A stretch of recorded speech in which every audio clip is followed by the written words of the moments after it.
Olá, meu querido, minha querida, tudo bem? Novamente aqui para a gente falar sobre manuseio e acondicionamento do produto. Essa é a segunda aula, é a parte 2 da nossa disciplina, do nosso tópico, onde a gente continua falando aí o que a gente faz, né? Como é que a gente manuseia esse produto quando ele está lá no nosso armazém. Então vamos lá, vamos falar agora sobre o projeto de sistema para maior eficiência. Então a gente tem o seguinte: o manuseio eficiente de mercadorias embaladas no depósito é muito dependente do próprio projeto do armazém. Ou seja, do jeito que você projetou, como é que esse armazém ele é vertical, ele é horizontal, ele é um misto dos dois, como é que é a disposição de todos os corredores, né? A disposição de prateleiras, o número de prateleiras e por aí vai. Pequenas variações na configuração, arranjo físico ou arranjo das docas de descarga podem resultar em economias substanciais nos custos de manuseio. Lembre-se que quando a gente está falando de manuseio, não é o material está parado lá. Nós estamos falando da hora que esse material a gente tem a necessidade de mexer com ele. Então, quanto mais rápido, menor é o custo. Então, o projeto da área deve ser considerado no planejamento da movimentação de materiais. É óbvio, né? Então, o projeto envolve arranjo geral do espaço físico, o arranjo físico detalhado, a disposição do estoque, os métodos de endereçamento ou localização do estoque, as considerações operacionais e a decomposição do pedido. Então, nós vamos falar cada um deles um pouco mais detalhado aí. Então, vamos lá falar sobre o arranjo geral do espaço físico. Então, o planejamento do arranjo geral é mais vantajoso quando realizado antes da construção do edifício. Gente, parece muito óbvio, mas acontece muito do edifício ou ser construído sem observar isso, ou muitas vezes você está comprando o edifício pronto. Né? Quando você tem a oportunidade de construir desde o zero, aí sim é legal que você olhe isso antes. Temos algumas considerações, então. Primeiro, o comprimento requerido para doca de transbordo, no caso do ramal ferroviário. Então, né, esse transbordo é tirar de um local e colocar em outro. Restrições resultantes da decisão do arranjo físico. Então, algumas restrições elas vão ter que ser impostas. Aspectos práticos e construtivos, né? Qual é a prática da coisa, como é que isso pode ser melhor construído. E a forma do terreno onde o edifício será erguido. Eu conheço um grande centro de distribuição aqui, onde o manuseio centro de distribuição de supermercado, então você imagina, milhões de itens, isso tem que ser muito rápido. Então a disposição das docas deles, ela é lateralmente à disposição das ruas, ou seja, a rua sempre dá na doca. Todas as ruas vão dar na doca, né? Talvez não na doca exata, mas ela está ali. Então facilita você sair da doca e entrar direto. E o terreno deles tem uma grande extensão plana, onde se precisar aumentar essa área de armazenagem, eles podem facilmente. Então, assim, muito bem pensado o que eles fizeram. Temos aí, então, o arranjo físico detalhado. Os itens podem mostrar todo o leque de características possíveis, pequenos ou grandes, formato retangular ou irregular, perecível ou não, alto ou baixo valor, pesado ou leve e inflamável ou não. Como pode manusear tal diversidade de maneira eficiente? Então, a gente tem algumas possibilidades. Dividir o depósito em seções. Então, o projeto desse espaço dependerá da rotação desses estoques e do custo de manipulá-los em todo o depósito. Lógico, quando a gente fala de depósito, a gente sempre tem que estar pensando na curva ABC. Então, tem produtos lá de alto valor e de pouco valor. Esses de alto valor, geralmente, eles não têm uma rotatividade tão grande e eles necessitam de algum cuidado melhor, porque eles são muito caros. Então, geralmente, você pode dividir o seu armazém também pela classificação ABC, do mais caro para o mais barato, às vezes refrigerado ou não, e por aí vai. Temos também a baixa rotação de estoque. Então, se a principal função do depósito é a estocagem de produtos, e esse tem baixa rotatividade, ou seja, é a guarda do produto, o arranjo físico pode seguir o sistema de áreas. Como a rotação é de baixa, os custos de movimentação interna não serão os fatores mais importantes no projeto de arranjo físico. O projeto deve providenciar a plena utilização do espaço disponível. O que a gente vê mais comum hoje é um mix de tudo, tá? De tudo isso que a gente vai falar aqui. Você tem área de grande circulação, área de baixa circulação, aí você tem um armazém refrigerado, outros não. Você tem uns que a rotatividade do material é muito grande, então tem uma área porque eles giram muito rápido, tem outros que já não gira tão rápido. então ele é colocado mais distante, talvez, e você não tem que solicitá-lo sempre. Tem a alta rotação de estoque. Então, ó, quando o espaço físico é utilizado para acomodar produtos que não permanecem muito tempo em estoque, o custo de manuseio pode ser mais importante que o custo da área de armazenagem. O edifício geralmente fica comprido e estreito, ou seja, para que você alcance rapidamente esses produtos. Então, hoje, os grandes armazéns, os grandes centros de distribuição, são um mix de tudo isso, tá? Ninguém está pensando mais, até porque, né, a diversidade que você tem hoje em dia, de produtos, de estabelecimentos, de tamanhos de varejistas, né? Então, você tem mais variado tipo aí, a ideia é que se atenda a todos. Não é possível atender a todos, mas a ideia é que você tenha um armazém o mais versátil possível, um arranjo físico versátil. Temos também rotatividades diferentes. Então, ó, podem existir produtos com alta e baixa rotatividade, que é o que eu estou falando, com as mesmas facilidades. Segmentar o depósito em seções conforme o sistema de área modificado é uma forma comum de combinar boa utilização do espaço físico e movimentação de materiais eficiente. O terminal deve ser dividido em áreas de armazenagem e de seção de pedidos. Agora vamos falar então da alocação do espaço físico. Então, alocar o espaço disponível aos itens afeta os tempos de deslocamento interno, pois cada produto ocupa área limitada. Então, você tem que pensar, se eu, de novo, né, eu vou alocar esse produto lá no final do galpão, sendo que ele tem uma rotatividade alta. Então não, né, a gente tem que trazer ele mais para perto, porque ele gira muito rápido. Então, designar itens a uma divisão ou seção particular significa que essa não estará disponível para outros produtos. E aí, de novo, aquilo que eu estava falando com vocês. É muito complicado, porque como é que eu vou deixar lá um corredor inteiro, uma vez com poucos produtos, porque só vai para aquele tipo de produto. Hoje em dia, com o avanço da tecnologia, a gente muitas vezes, o próprio computador, ele vai gerir onde eu coloco esse produto de acordo com os dados que eu coloquei nele de rotatividade, de perecibilidade, de inflamabilidade. O próprio computador está gerindo hoje para a gente. Mas é importante a gente saber como é que isso acontece. Então, ó, métodos intuitivos. Temos um método de rotatividade do item. Então, ó, reconhece que diferentes produtos têm diferentes rotatividades. O número de deslocamentos feito até o local de armazenagem de certo item está diretamente relacionado com a rotação do mesmo. Para minimizar custos de manuseio, os itens que aparecem mais frequentemente nos pedidos devem ser localizados mais próximo possível das docas de expedição. Por isso que a gente está falando, e hoje os computadores ajudam muito isso, tá? Porque você vai lá, passa o leitor, o computador fala, você coloca na rua tal, no endereço tal. Pô, show de bola, então você não precisa pensar, porque o computador o tempo todo está calculando que esse produto tem alta ou baixa rotatividade, lógico. O computador está vendo um histórico desse produto. Quantos dias, em média, esse produto fica no CD ou quantas horas. Então ele já avisa antes para você não ter que ficar fazendo esse cálculo o tempo todo. Você imagina? No jeito que a gente vive hoje, seria quase que impossível. Temos o método do tamanho do item. Então, ó, reconhece que produtos diferentes vêm de diferentes tamanhos. Obviamente, numa divisão pode ser armazenados mais itens pequenos do que itens maiores, arranjando-se o depósito de forma os itens menores fiquem armazenados perto das docas de expedição. A distância total para montagem de pedidos pode ser potencialmente minimizada. De novo, isso depende. O item ele tem um tamanho menor, mas a rotatividade dele é muito baixa, ele entra e fica um mês parado, eu não vou colocar ele perto da doca, eu vou colocar ele mais longe. Né? Então a gente tem que pensar nisso tudo antes de... Ou seja, temos que calcular todas as variáveis para saber onde é a melhor localização dentro do depósito daquele item.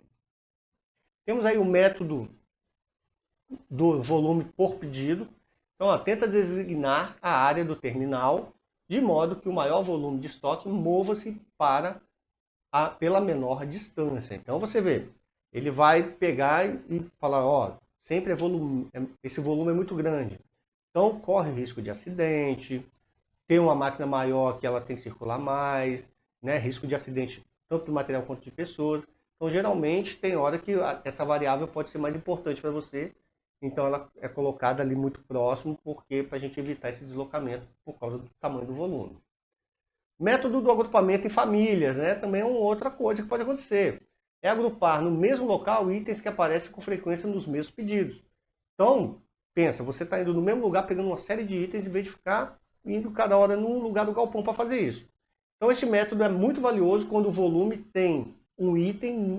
o volume de um item não é suficiente para preencher a capacidade de uma viagem e quando famílias de itens podem ser identificadas de modo razoável. E também é muito legal quando você tem pouca variedade de produtos. Se você tem uma grande variedade de produtos, é quase impossível você fazer isso. Porque os produtos podem ser os mais variados possível. Agora eu tenho lá 5, 10 itens diferentes só no galpão que eu uso, então aí eu posso ver o que às vezes é até um produto complementar do outro, né? Então se são complementares, já vou deixar perto um do outro, que na hora que eu pegar um, eu já pego o outro que é complementar, que sempre vem no pedido. Então aí já é uma forte ajuda também. Disposição do estoque, né? Então, ó, se uma pessoa olhar qualquer depósito ou armazém, vai notar que, na grande maioria das vezes, os estoques estão arrumados, de maneira a formar ângulos retos com as paredes. Ou seja, a parede está aqui, o estoque está aqui, né? Ele está sempre no ângulo reto. Uma pesquisa mostrou que 86% dos maiores depósitos americanos usam exclusivamente este arranjo quadricular. Então você tem aquele galpãozinho bonitinho lá, né? Todo quadradinho, e você usa ele na maior totalidade possível, sempre ângulo vertical de acordo com as paredes. Então, ó, tem aí essa figura aí tirada do livro de Ballow, né? Onde mostra aí, então, esse local de armazenagem, né? A linha de centro e a disposição retangular de todo esse material que está lá, né? Então a gente vê aqui que está tudo em ângulo reto com as paredes, local de armazenagem. Bom, temos alternativa? Tem alternativa.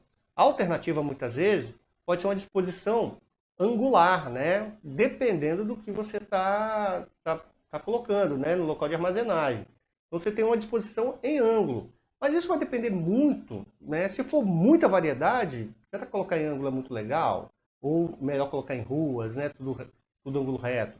Geralmente isso aqui é o mais comum que tem. Mas pode haver necessidade, às vezes, de você colocar de forma angular. Aí vai depender do terreno, tipo de armazenagem, o produto que você coloca, disposição de docas e uma série de outras variáveis que podem ser necessárias observar nesse caso. Bom, métodos de endereçamento ou localização de estoque, né? Então, ó, o sistema usado para localizar e recuperar as mercadorias dos pontos de armazenagem é considerada final no projeto de movimentação de materiais. Então a gente tem alguns métodos básicos aí, que ficam uma setinha ali aparecendo, né? Mas faz parte, tá, gente? Isso aqui vou sair editando tudo, ai, que bonitinho. Não, somos seres humanos. E do mesmo jeito que eu deixei a setinha ali, tem hora que a gente dá mole lá na hora de fazer o arranjo físico do nosso galpão, tá? Então tem que ser revisado o tempo todo. Provavelmente, na próxima aula, se eu vier gravar essa aula nesse formato, que geralmente eu gravo, e se eu for fazer outra aula, eu não vou gravar mais nesse slide, vou falar de outro jeito, porque as coisas evoluem, a gente tem que evoluir também. Essa setinha não estaria aí, tá? Mas vamos lá. Então a gente tem um sistema de endereçamento fixo. O que significa? Designa certa localização para cada produto. A principal desvantagem desse método é que ele pode criar muito espaço ocioso. Ou seja, eu só coloco esse produto naquele local. Se torna um pouco mais desvantajoso ainda o seguinte.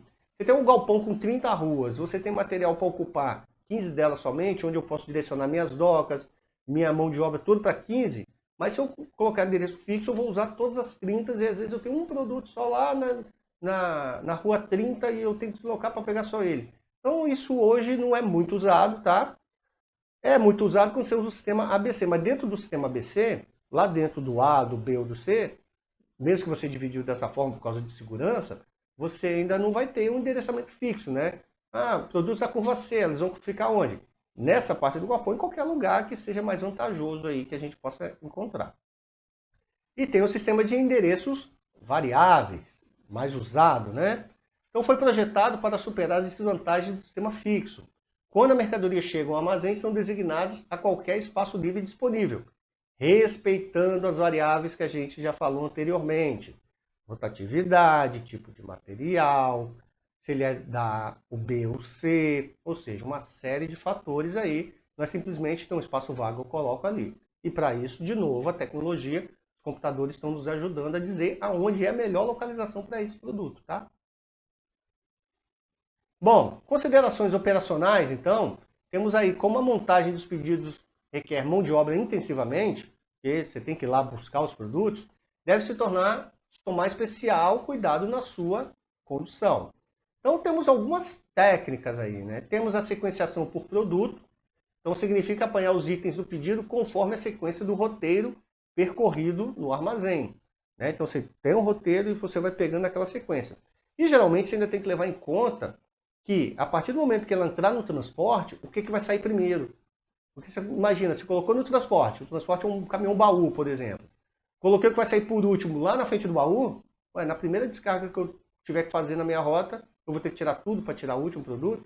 Então tem que levar em conta isso também na hora de fazer a rota de como você vai pegar e como você vai colocar. Coleta por zoneamento.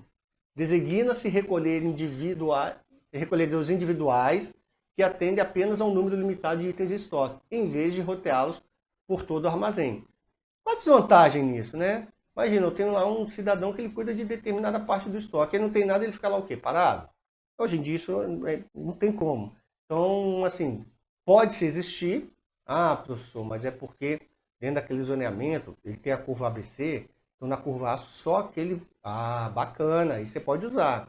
Mas dentro da curva A, tem lá três recolhedores, aí ele só recolhe, cada um só recolhe um produto? Não, aí lá dentro cada um recolhe o seu, né? Recolhe do jeito que for necessário. Decomposição de pedidos. Então, ó, é uma extensão do conceito de coleta por zoneamento. Quando o item não fica estocado no único local, deve-se dividir as ordens que chegam antes de roteá-las internamente no armazém. E aí tem uma série de problemas. Se for perecível, você sempre tem que tirar o primeiro que entra, o primeiro que sai, né? Então você tem que... nesse caso aí, você tem que olhar também a validade do produto para saber qual que eu vou pegar primeiro, e, às vezes, independente de onde ele esteja. Formação por lotes. Então a gente tem a seleção realizada por mais de um pedido numa única passagem pelo estoque. Então, às vezes, né, se for pequenos itens, você vai pegar e você vai sair pegando um por um. Você imagina, as farmácias, elas têm estoque. Né? Tem aquele material que a gente vê, e lá atrás, às vezes, você vê que vai pegar um remédio, o atendente ele tem que ir lá atrás. Quando ele vai no estoque. E se ele enxergar lá no computador que está tudo no estoque, ele não vai lá pegar um e trazer, ele vai fazer uma passagem só e forma aquele lote de medicamento que você está comprando. Né? Para a gente fazer um paralelo para ficar fácil de entender. Bom, na decomposição de pedidos, é uma extensão do conceito de coletar por zoneamento. Então, quando um item fica estocado num único local, deve-se dividir as ordens que chegam antes de roteá-las internamente no armazém, como a gente já falou. E aí, essa formação de lotes é a seleção realizada para mais de um pedido numa única passagem pelo estoque. Então, o que eu acabei de falar com vocês aí, está meio que se repetindo, né? Mas é o que eu acabei de falar, então, sobre o exemplo da farmácia, que você vai lá e uma pessoa só, ela faz todo aquele pedido. Dependendo do tamanho do item, do que é transportado, como é transportado, você imagina, se for itens que podem ser transportados por um motoboy, naquela caixa, né, que tem no motoboy. Então fica simples, você fala, ó, na passagem pelo galpão são itens pequenos. Agora, se você estiver falando de fardos, né, de pallets de produto, às vezes não dá só para um ir lá e fazer tudo. Às vezes, para dar agilidade, você tem que ter várias pessoas fazendo a mesma coisa. Bom, essa aí foi a parte 2, então, do manuseio e acondicionamento do produto. Nós temos mais uma parte, espero que você esteja gostando da aula, né, que você deixe seu comentário, dá o like se for o caso, e continue nos acompanhando para a parte 3 de manuseio e acondicionamento do produto. Bye, bye, fico aqui, até a próxima.